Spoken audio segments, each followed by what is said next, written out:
فاللهم يا مغيث أغثنا من شرور أنفسنا، يا واسع يا عليم يا ذا الفضل العظيم، فإنك إن تمسسنا بضر فلا كاشف له إلا أنت، وإن تردنا بخير فلا راد لفضلك. يا رب تصيب به من تشاء من عبادك وأنت الغفور الرحيم.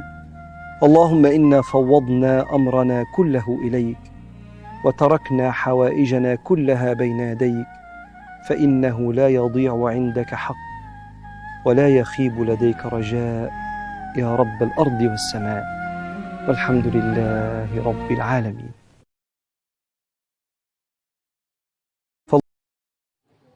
السلام عليكم، ازيكم عاملين ايه؟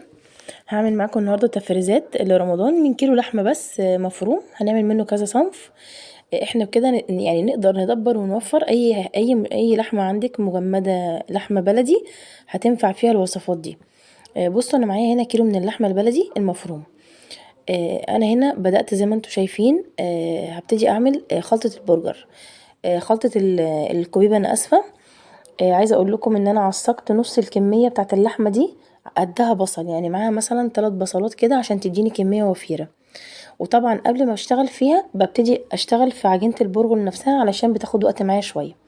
فانا هنا طحنت كوبايه او مج كبير من البرغل، لازم اطحنه من برغل الضحى، ده نضيف جدا، يعني اضمن لكم مفيش فيه زلط ولا كلام من ده، لان بصراحه جربت برغل العطار مش حلو وبياخد مجهود بصراحه، والزلط والرمله فيه مش بتبقى باينه، فده بيبقى حلو قوي. فخدت منه مج طحنته، معاه 4 معالق من دقيق السمولينا اللي هو بتاع البسبوسه ده، او 5 او 6 على حسب. المهم انا خدت نص المج بالظبط دقيق سمولينا، وحطيت كام معلقه نشا كده في البرغل نفسه، وحطيت بقى التوابل اللي هي كمون وفلفل اسمر ورشه قرفه، وطبعا ملح.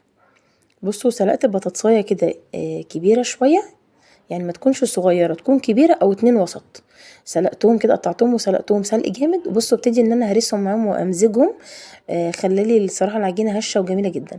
لو حسيتي العجينه طريه معاكي زي ما انا كده حسيت فيها كده سوائل خفيفه، حط لها معلقتين 3 نشا لغايه لما تحسي ان العجينه بتتشكل في ايديكي كويس كده وناعمه وملساء. سيبيها بقى ترتاح وابتدي اشتغلي بيها. زي ما قلت لكم بنحط للعجينه نفسها دي تتبيله: فلفل اسمر، كمون، كزبره، قرفه، شويه ملح. اللي عايز يحط بقى بهارات سبعه وكده براحته، بس انا بكتفي بصراحه بالتتبيله دي. بس فيها اقول لكم حاجه انا عملتها: في ميه البصل اللي انا عصرها حطيت على البرغل نفسه وعجينه كده شويه من ميه البصل. ليه؟ علشان ميه البصل بتدي، بصوا اللي انا بحطها دلوقتي دي اديته طعم جميل قوي. ميه البصل اديت البرغل ريحه حلوه وطعم جميل قوي. فدي برضو تريك انا عملتها بصراحه جميله، وعايزه اقول لكم انا جربتها وقالتها، يعني الوصفه اللي بقولها لكم دي مجربه وقدام عينيكم، يعني انا مش بخفي عليكم يعني تفصيله. فبصوا انا لازم اعجنها كويس جدا واسيبها بقى ترتاح، يعني العجن كده اعجن كويس جدا جدا، وزي ما انتم شايفين ما تبقاش ماسكه قوي ولا طريه خالص، بحيث ان انا اعرف اشكلها وتبقى ايه هشه. طبعا هنا سبت العجينه بقى تريح، وابتديت ان انا اعصج اللحمه زي ما قلت لكم. طبعا حطيت شويه من الزيت كده زي ما انتم شايفين، عشان انا عارفه ان اللحمه بتاعتي ما فيهاش دهون، يعني اللحمه بتاعتي حمرا ما فيهاش دهون، فانا حطيت زيت. هنا بصوا حطيت كميه وفيره من البصل كده، حوالي 3 بصلات وسط مفرومين. طبعا انا كنت فارمه كميه عشان هشتغل بيها كذا وصفه يعني. بس بتبقى البصل ياخد ويدي كده شويه، انا بسيبه كده لما يعني ينشف شويه وابتدي انزل. بصوا نص الكميه استخدمتها بالظبط في العصاج. عايزه اقول لكم العصاج ده انا استخدمته في الكوبيبه زي ما هتشوفوا معايا، واتبقى لي طبق صغير هستخدمه برضو عصاج في سمبوسه في اي حاجه تانية هدخله فيها، فانا كده استفدت بيه في كذا وصفه زي ما قلت لكم. طبعا اخدت مقدار الكوبيبه عادي، وعايزه اقول لكم الكوبيبه دي تنفع ان احنا نحشيها عصاج فراخ، يعني لو عندك مفروم الفراخ اعمليها بيه.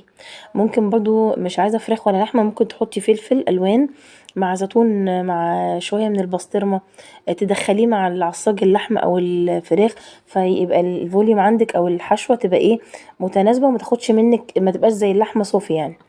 تمام. انا طبعا سبت اللحمه تبرد، اللي عصقتها زي ما اوريكم الكميه، رميت معايا كميه حلوه، وبديت اعمل بقى بربع كيلو بالظبط برجر. كنت انا يعني مكرمله بصله كبيره على النار بمعلقه سمنه كده او معلقتين سمنه. البرجر بحط له سمنه علشان يعني يكرمل معايا ويبقى حلو ويبقى فيه دهون كده. وبعدين حطيت على البصل كميه اللحمه اللي انا هعملها، وكان عندي نص كيس من توابل البرجر ماجي، وحطيت شويه بيكنج باودر وشويه معلقتين تاتا نشا عشان تسحب السوائل، وعلشان القرص لما اجي اسويه ما يكشش مني، يعني يحتفظ القرص ما يكشش مني. بصوا بديت ان انا المها كده ويعني اخد ودي معاها بحيث ان هي تبقى لينه معايا وتتشكل معايا بسهوله. طبعا زي ما انتم شايفين جبت المكبس كده والاكياس بتاعه التلاجة بحيث ان انا اشكل فيه البرجر، يعني طلعوا لي حوالي ربع كيلو 6 اقراص كبار. طبعا انتوا عارفين المكبس القرص فيه بيبقى القطر بتاعه كبير يعني شويه، بيبقى مش زي غطا البرطمان. لو حابه تعملي في حاجه اقل او غطا برطمان مفيش مشكله، بس عايزه اقول لكم البرجر ده ينفعني يوم على الفطار مع سندوتشات فراخ ممكن اقضي بيها، ممكن على سحور هينفع طبعا، واللي حابب يزود مفيش مشكله. بس انا بقول لكم ان انا عملت يعني ايه كيلو لحمه طلعت منه كذا وصفه كويسه يعني مش وحشه، ومن كيلو لحمه واحد بس، مش شرط ان انا اجيب الكيلو او نص كيلو اعمل بيه وصفه واحده، لا انا عملت كده بكل ربع تقريبا وصفه وازيد كمان. تمام، فانا بصوا خلصت طلع معايا بالظبط 6 اقراص كده متساويه، هي مش تخينه قوي ولا سمكها كبير، يعني معقول.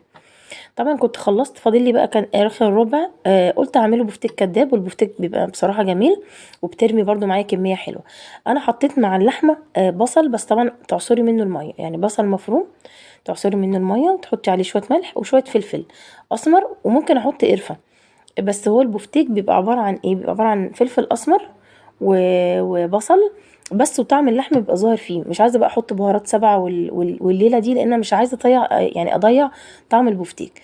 وطبعا معايا رشه خفيفه من البيكنج باودر ربع معلقه، ومعلقتين نشا برضو عشان النشا بتسحب السوائل وما تخليش اللحمه القطعه معايا تكش، والبيكنج باودر بيخلي الحاجه طعمها هشه ومش مكتومه. تمام، ابتديت بقى اعملها كور صغيره كده وهفردها بين طبقات الكياس بايديا كده، فرد عشوائي يديني الشكل، يعني القطعه تبقى مش منتظمه شكلها عشوائي شويه، شايفين، علشان احس ان ده شكل فعلا البفتيك الحقيقي. وعايزه اقول لكم ان جربته وقليت منه قطعه مقرمش وجميل جدا ورائع جدا جدا جدا. اولا حلو في رمضان، في عزومات، في غير عزومات. بص النص كيلو طلع لي حوالي 6 قطع او 7. تمام، ربع كيلو قصدي، يعني لو انت عامله نص كيلو هيديكي كميه وسيرفيس كبير. طبعا زي ما انتم شايفين انا دخلتها الفريزر، لازم البفتيك يدخل الفريزر عشان القطعه دي تمسك وتشد، علشان اقدر ان انا اغطسها في اللبن وان انا اتبلها. هنا كنت انا بقى ريحت عجينه الكوبيبه وابتديت اشتغل فيها زي ما انتم شايفين. بصوا هبتدي بقى طبق من الميه، بس عايزه اقول لكم الزيت احسن بكتير من الميه. يعني اللي مش هتملك تشكلها تشتغل بالزيت كده، يعني تبل ايديها زيت على الخفيف، وتبتدوا بقى تعملوها حتى لو طلع فيها مثلا فتحه او حاجه، خدوا من العجينه قطع صغيره واعملوها بيها، وبكلوه ايدك كده ميه مسحي عليها كده وابتدي تلفيها، هتتشكل معاكي وتبقى جميله جدا ومش هتفك في الزيت ولا اي حاجه. هوريكم دلوقتي تبقى جميله. طبعا انا عملتها وهي مش متجمده، يعني انا قليتها وهي طريه، ما بالكم بقى وهي متجمده. بتطلع بس يا دوب تحل شويه كده من الفريزر، وبقليها يعني في رمضان او في اي وقت ما بتاخدش معايا وقت، وطعمها جميل. وعايزه اقول لكم ميه البصل والعجينه نفسها اللي انا عاملاها دي بالتركيبه دي خفيفه وهشه وجميله جدا، اللي فيها البطاطس يعني مقلله دقيق السيمولينا. الكميه اللي انا عملتها معاكم دي بنفس المقدار حلو قوي. بصوا طلعت لي طبقين وقلت طبق، شايفين جميله جدا جدا، وكان طعمها بجد خفيفه وحلوه، مش تقيله وسميكه، لا حلوه جدا. كان البفتيك معايا بصوا جامد ازاي، وبقت القطعه ماسكه نفسها. انا هنا استخدمت بقسماط السنبله، بصراحه بقسماط كويس جدا حلو قوي قوي، ريحني بصراحه في الشغل. انا بجيبه من جمله ماركت، دايما بيبقى موجود عنده النوع ده. بصوا انا حطيت هنا على البقسماط معلقتين او 3 نشا علشان ما يحرقليش البقسماط وانا بحمر البفتيك، وحطيت بقى رشه قرفه. انا بحب احط على البقسماط رشه قرفه عشان احس بطعم اللحمه او الفراخ. زي ما انتوا شايفين كده ما بحطش ملح ولا حاجه، زي ما انتوا شايفين كده البفتيك عباره عن بقسماط بس، يعني بقسماط ونشا وشعره فلفل اسمر، لو بتحبي شعره قرفه الحاجه اللي انت حابه تحسي طعمها حطيها فيه، وشويه من اللبن. مش بستخدم بصراحه بيض. وهاخد بقى قطعه قطعه اغطسها في الدقيق الاول، لازم نعمل القطع كلها بالدقيق نبدرها كده، وبعدين نبتدي نغطسها في اللبن ونبتدي نحطها ايه في الكفر اللي هو ايه بتاع البقسماط. تمام، انا كده كنت خلصت. واللبن يعني باللبن بس، ممكن على فكره مش عايزه لبن ممكن تحطي ميه بمعلقه نشا وتستغني عن اللبن وهتبقى جميله وهتمسك معاك. يعني زي ما قلنا اي حاجه مش مكلفه ممكن نعمل بيها يعني مش لازم نكلف في كل حاجه تكلفه. زي ما انتوا شايفين بصوا كنت طبعا بنفس الطريقه كده وبسرعه خلصت الكميه، وطبعا بحطها في الاطباق وبدخلها على الفريزر بقى قبل ما بستخدمها. بصوا طلعت معايا كام يعني كميه حلوه ازاي، بصوا كل اللي انا عملته طلع لي الكميه دي وطبق العصاج اللي انتوا شايفينه. يا رب الفيديو يكون عجبكم واستفدتوا منه، اشوفكم في فيديوهات تانية جديدة. السلام عليكم.